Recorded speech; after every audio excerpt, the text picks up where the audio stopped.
नमस्कार, जय हिंद साथियों। स्वागत है आप सभी का सर्वज्ञ हिंदी में। और ये क्लास समाज की बहुत इम्पोर्टेंट क्लास आप सभी के लिए रहने वाली है। इसमें हम ट्रिक से पढ़ने वाले हैं, समाज को ख़त्म कर देंगे आज पूरी तरह से। और इसके बाद हम कुछ प्रश्न करने वाले हैं जिसका आंसर आप दोगे। गारंटी से आज आपका पूरा डाउट क्लियर होने वाला है इस क्लास में। सबसे पहले हम पढ़ेंगे जो बेसिक चीज़ है, समास का जो शाब्दिक अर्थ है। ये प्रश्न कई बार अधिकतर एग्जाम में पूछा गया है। ये अभी यूपी पुलिस कांस्टेबल की एग्जाम में आया था कि समास का शाब्दिक अर्थ क्या है। तो याद रखना है आपको, संक्षेप जो है समास का शाब्दिक अर्थ है। और समास 6 प्रकार के होते हैं साथियों, आप जानते होंगे। और ये नॉर्मल सी बात है। अव्ययीभाव समास, तत्पुरुष समास, कर्मधारय समास, द्विग समास, द्वंद्व समास और बहुव्रीहि समास। 6 प्रकार के होते हैं, ये तो आप सभी को मालूम होगा। अब आगे बढ़ते हैं, आप सभी के सामने कैसे पढ़ेंगे, कैसे याद करेंगे। सबसे पहले साथियों पढ़ेंगे द्वंद्व समास। कैसे पढ़ेंगे, ये आपके सामने इसकी डेफिनेशन है। अब अगर आप चाहो तो इसको पढ़ सकते हो, लेकिन मैं आपको डेफिनेशन नहीं पढ़ाऊंगा, आपको ट्रिक से याद कराऊंगा। तो सर आप कैसे पहचानोगे इस बात को? तो ट्रिक क्या है सर, जो एग्जाम्पल होते हैं, जैसे कि आपसे पूछता है कि निम्न में से कौन सा समास है, तो याद रखना है अगर दोनों शब्दों के बीच अगर इस प्रकार का चिन्ह आता है, जिसे योजक चिन्ह कहते हैं। और दूसरी बात ये, दोनों एक दूसरे के विलोम हो, तभी द्वंद्व समास होगा।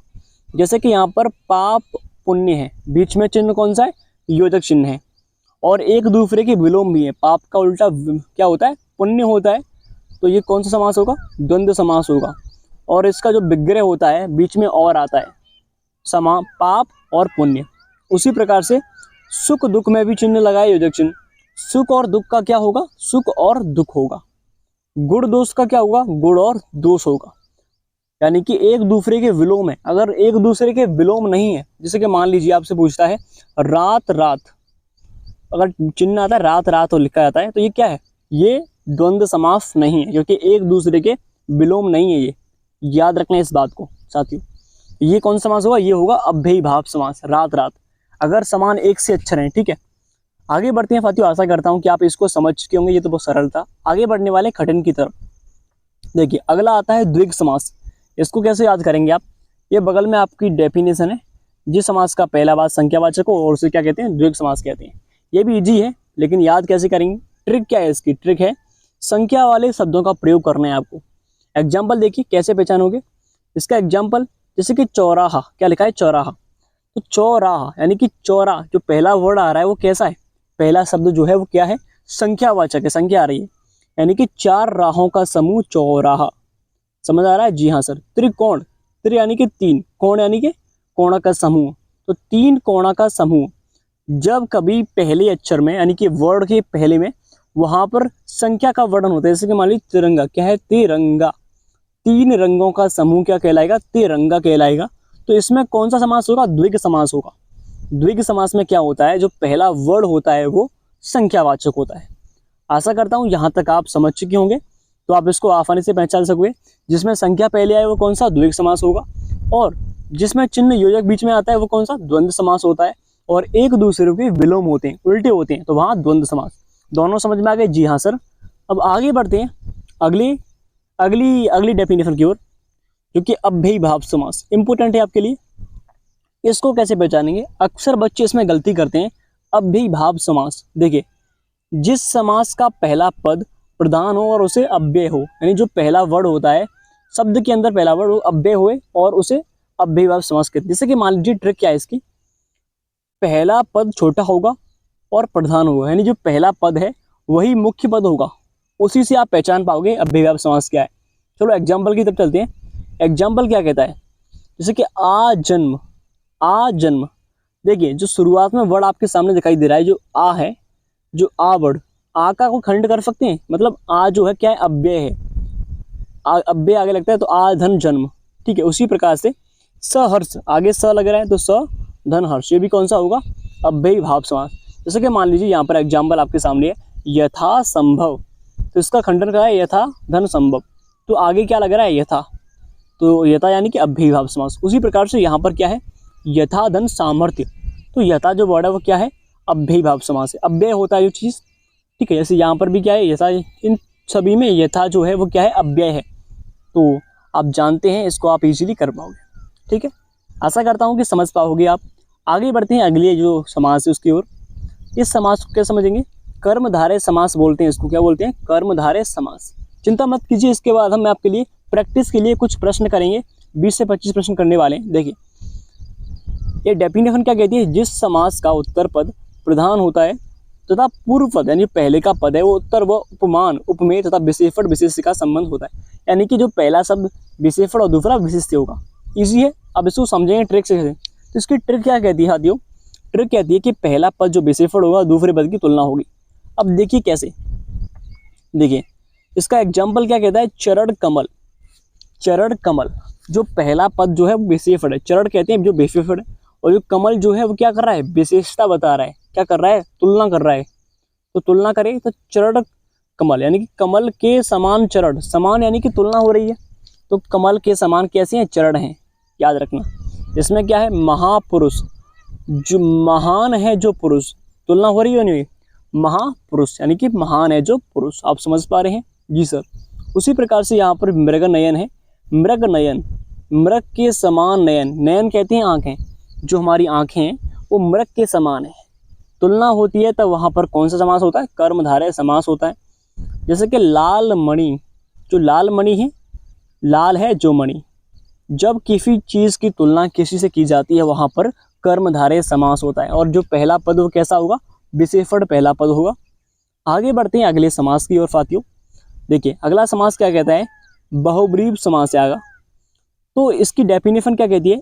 एक समास में कोई भी प्रधान नहीं होता, दोनों पद मिलकर किसी तीसरे पद की ओर संकेत करते हैं। यानी कि इसमें कोई भी प्रधान पद नहीं होगा और दोनों जो पद हैं वो किसी तीसरे पद की ओर संकेत करेंगे। ठीक है, जैसे कि एग्जाम्पल पढ़ते हैं देखिए। और हाँ, यहाँ पर ट्रिक क्या है? इसका विग्रह करने पर तीसरा अर्थ निकलता है। ठीक है, जैसे कि एग्जाम्पल हमारा है, उदाहरण चतुर्भुज। चतुर्भुज, तो चतुर्भुज का जो अर्थ निकलेगा, चार हैं भुजाएं जिसकी, पहला ये हो गया।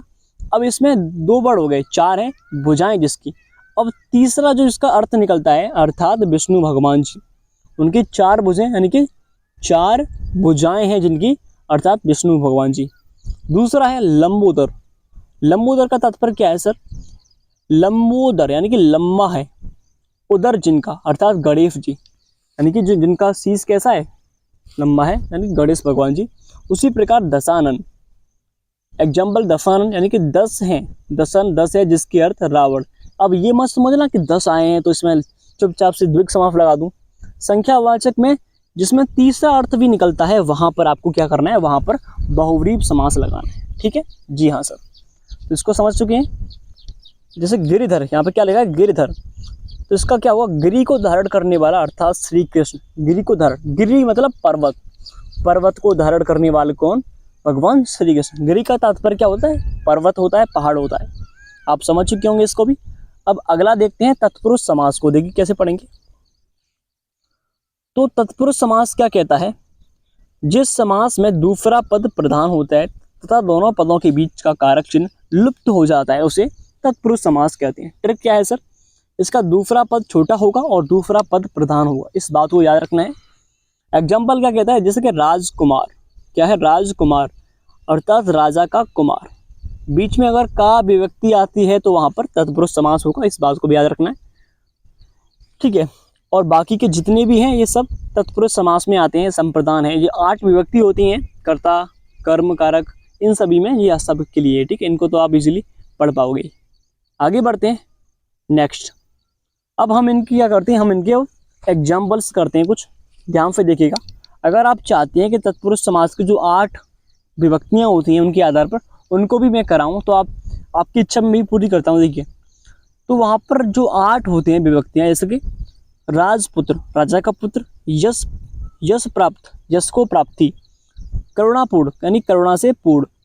जब करुणा से पूर्ण होगा तो वहाँ पर कौन सा होगा? कर्ता ने कर्म को करण से, तो यहाँ पर करण कारक होगा। आपकी समझ में ये नहीं आएगा क्योंकि यह आने के लिए आपको पहले विभक्तियाँ पढ़नी होंगी, उसके बाद अगर आप चाहें तो मैं उनको भी पढ़ा दूंगा, कमेंट में बताइएगा अगली वीडियो में। तो अब हम एग्जाम्पल्स करते हैं। प्रतिदिन में समास कौन सा है? मैंने कहा था पहले जो आता है अव्यय आता है, तो कौन सा समास होगा? अव्ययी भाव समास होगा। तो इसका ऑप्शन क्या होगा हमारा? डी, अव्ययी भाव समास होगा प्रतिदिन में। आगे बढ़ते हैं अगले प्रश्न की ओर, आपको आंसर देना है। नेक्स्ट क्या है? द्विग समास का उदाहरण कौन सा है? द्विग समास का, द्विग समास में क्या होता है सर? मैंने कहा था आपसे, जो पहला पद होगा वो संख्यावाचक होगा। तो ऑप्शन है दिन रात, चतुरानन, त्रिभुवन, अन्वय। तो कौन सा है? ये तो नहीं होगा चतुरानन, क्योंकि इसमें क्या है, इसमें शब्दों के बाद शब्द आ रहे हैं, यानी इसमें कौन सा है, इसमें है बहुव्रीहि समास। ठीक है। जो त्रिभुवन है यानी कि 3 घरों का निर्माण जो होता है वो क्या है, वो द्विग समास का एग्जाम्पल है। आगे बढ़ते हैं अगले प्रश्न की ओर। नेक्स्ट, इनमें से द्वंद्व समास का उदाहरण कौन सा है? द्वंद्व समास, ऑप्शन ए चौराहा, नेत्रहीन, रुपया पैसा, पीताम्बर। द्वंद्व समास में क्या होता है सर? दोनों के मध्य योजक चिन्ह का प्रयोग होता है और एक दूसरे के विलोम होते हैं, उल्टे होते हैं। तो रुपया पैसा क्या है? द्वंद्व समास रुपया पैसा है। आगे है जो नेक्स्ट है, अव्ययीभाव समास का एक उदाहरण, यथाशक्ति का सही विग्रह क्या होगा? यथाशक्ति, ऑप्शन ए शक्ति के अनुसार, यथा जो शक्ति, जैसी शक्ति, जितनी शक्ति। तो आप जानते हैं शक्ति के अनुसार, यथाशक्ति करेक्ट आंसर है। अगला प्रश्न, पाप और पुण्य में कौन सा समास हम बात कर चुके हैं? आपको बताना है पाप और पुण्य एक दूसरे के विलोम होते हैं, तो वहां पर कौन सा समास होगा? वहां पर समास होगा सर कौन सा? द्वंद्व समास। आपको कमेंट में बताने हैं सब आंसर, ठीक है। नेक्स्ट प्रश्न आपके सामने है, लंबोदर में कौन सा समास है? लंबोदर, ये हम बात कर चुके हैं, जब किसी चीज का खंड करने से दूसरा वर्ड निकलता है, तीसरा वर्ड, तो वहां पर क्या होता है? वहां पर समास कौन सा होता है? फिर वहां पर बहुव्रीहि समास होता है। आगे बढ़ते हैं, देश प्रेम में कौन सा समास है? तत्पुरुष है, द्विग है, बहुव्रीहि, अव्ययीभाव समास। तो देश प्रेम यानी कि देश से प्रेम, तो यहाँ पर कौन सा होगा? तत्पुरुष समास होगा, याद रखना इस बात को। आगे बढ़ते हैं अगले प्रश्न की ओर। गौशाला में कौन सा समास होगा? गौशाला। तो गौशाला यानी कि इसका अगर विग्रह करेंगे तो गौ के लिए शाला, तो यहाँ पर संप्रदान तत्पुरुष, मैंने जो आपको कराई नहीं है उसमें से प्रश्न है, लेकिन तत्पुरुष में आएगा, याद रखना इस बात को। आगे बढ़ते हैं, साग पात में कौन सा समास है? एक दूसरे के विलोम भी हैं और बीच में चिन्ह का प्रयोग हुआ, तो कौन सा होगा? ये होगा द्वंद्व समास। ठीक है, अगली ओर बढ़ते हैं। नेक्स्ट जो है, नील कमल में कौन सा समास है? ये प्रश्न इंपोर्टेंट है। नीला है जो कमल, यानी जो कमल की तुलना किससे हो रही है? नीले से हो रही है। तो जब तुलना होती है तो वहां पर कौन सा? कर्मधारय समास होता है, या मैं पढ़ा चुका हूँ आपको। ठीक है, अब नेक्स्ट प्रश्न आप सभी के सामने है, चतुर्भुज में कौन सा समास है? ऑप्शन ए बहुव्रीहि, तत्पुरुष, कर्मधारय, द्वंद्व। तो चतुर्भुज यानी कि 4 भुजाओं वाला, तो इसमें कौन सा होगा? ये आपको कमेंट में देना होगा इसका आंसर। आगे, भाई बहन में कौन सा समास है? एक दूसरे का अपोजिट यानी विलोम भी है, उल्टे हैं, और क्या होगा? बहुव्रीहि, द्विग, तत्पुरुष, द्वंद्व। तो इसमें द्वंद्व समास, कौन सा? द्वंद्व समास होगा। आगे बढ़ते हैं अगले प्रश्न की ओर। तो यहाँ पर जो जितने प्रश्न थे समाप्त हो गए। क्लास कैसी लगी कमेंट में बताना। जय हिंद, जय भारत।